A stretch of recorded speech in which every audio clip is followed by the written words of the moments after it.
Okay, so this video has to do with spirit of the laws and the letter of the law.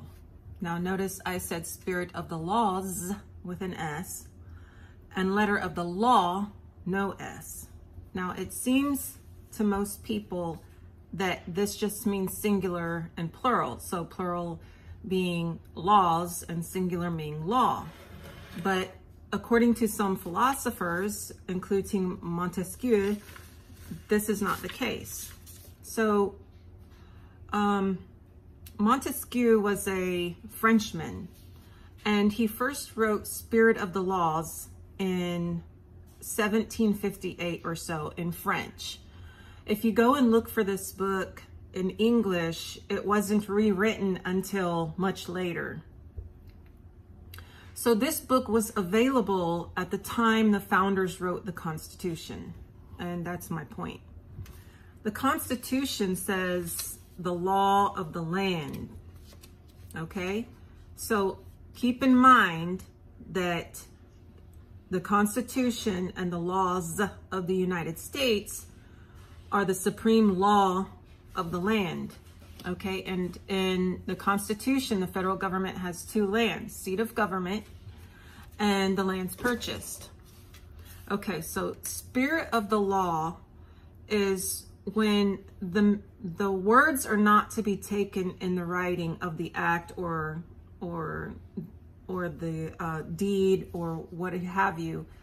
It's supposed to be, the intention is supposed to be understood. The spirit of it. Contrary to spirit is letter of the law, okay? So we're not taking it word for word being the letter of the law. We're taking it in its spirit, okay? So it's not necessarily what the words on the paper mean. It's what the intention is.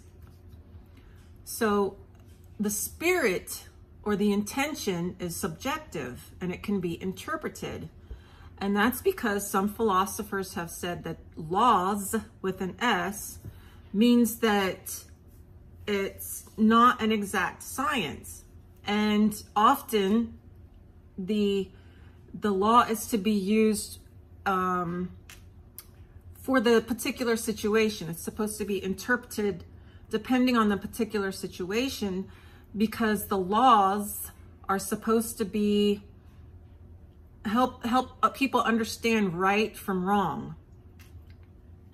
But trying to say that a law just tells you what's right and what's wrong can be very flawed, okay? Because not every situation is black and white. So therefore it has to be interpreted.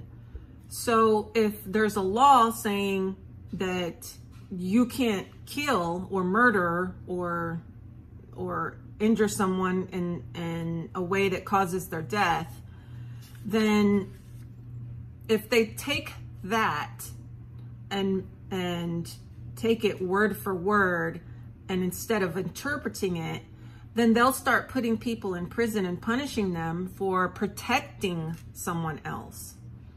So when you come across someone injuring another person or in the act of causing their death and you kill them and they say, well, you can't kill, that person hadn't actually killed, but you did to protect that other person, doesn't matter. The letter of the law says you have to be punished. So that's the wrong way to go about trying to do right and wrong, is taking one of the laws that's intended to be interpreted and taking it word for word as if it were a law. Okay, so the spirit of the law means you interpret the law. You apply it correctly. You apply it so that even if someone appears to have done something wrong, if they did it for the right reason, you use the law to aid them instead of punish them. Okay, that's the spirit of the law. It's interpretable. You interpret it. It's subjective. It's not laid down. Okay, now Contrary to that is the law, okay? The law is not to be interpreted, okay? It's an exact science. It's to be strictly followed, okay? It's sometimes a form, a way of doing things, like procedures. This is how we do it, and that's the law. So the Constitution is not laws. There's not a bunch of laws in the Constitution. The Constitution is the law of the federal lands and of the seat of government. Okay, so it's to be strictly followed. It's not to be interpreted. It's not subjective. It's concrete. It's a command issued from the sovereign states to a dependent state. So the federal government is dependent to the sovereign states. That means the federal government is issued commands, which is the Constitution, to the federal lands, okay, from the states. Okay, now the commands, if you've been in the military, you know commands are to be strictly followed. They are orders. The seat of government passes orders and commands to the military, all right? The military has to follow the letter of the law. They have to follow the commands. These are orders. They're not to interpret. The military is not allowed to interpret things. So the military is used for defense with the C purposes. When the president issues orders to the military to go here and do that, he means go here and do that, not, well, go here, but then go there first and then go that way around and maybe send some people here, but you can leave some people there. That would be a spirit, okay? So you're not to interpret orders. You are to follow them word for word, okay? So the Constitution is a set of orders from the sovereign states to the federal government. And when another states agree with these orders, they sign on and they ratify the Constitution and they give the federal government some lands to do its work, which is build forts for defense purposes. Okay, so commands are issued to the military. The military are citizens of the United States. Civilians working on federal lands were not originally, and according to some of the laws in the titles, the codes of the United States, they're called American citizens, not citizens of the United States. When I was a DoD civilian working as an American citizen on the federal lands, I was never issued orders. I never took orders. And it was well known that civilians working on post never received orders. We were not ordered because we weren't in the military, okay? Military are the subjects. They're non-sovereigns. They take orders. They are citizens of the United States. They're not to interpret the orders. They're to obey them strictly. They are commands issued from the sovereign federal government to the dependent subjects, which were the military.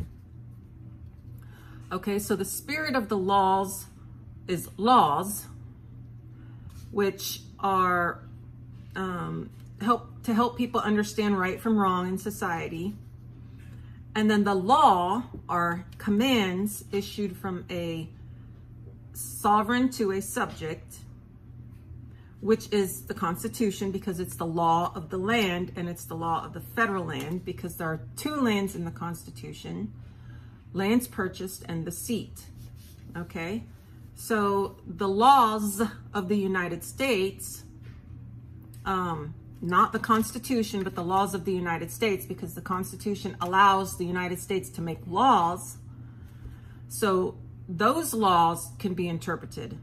They're not commands, okay? So they issue right and wrongs for the federal lands, but the military directly can be issued orders, which are the law, and the states gave the federal government orders in the Constitution, okay? Which is the law, not spirit laws, okay? So That's what I have for you on this, and that's why the Constitution is not to be interpreted. That's why the law is not to be interpreted, but laws can be interpreted. They're subjective, and the use of them and interpretation of them depends on the situation at hand and what the intention or the spirit meant in that law, what it was trying to convey in that law for the laws, okay, the rights and wrongs. All right, so there you have it.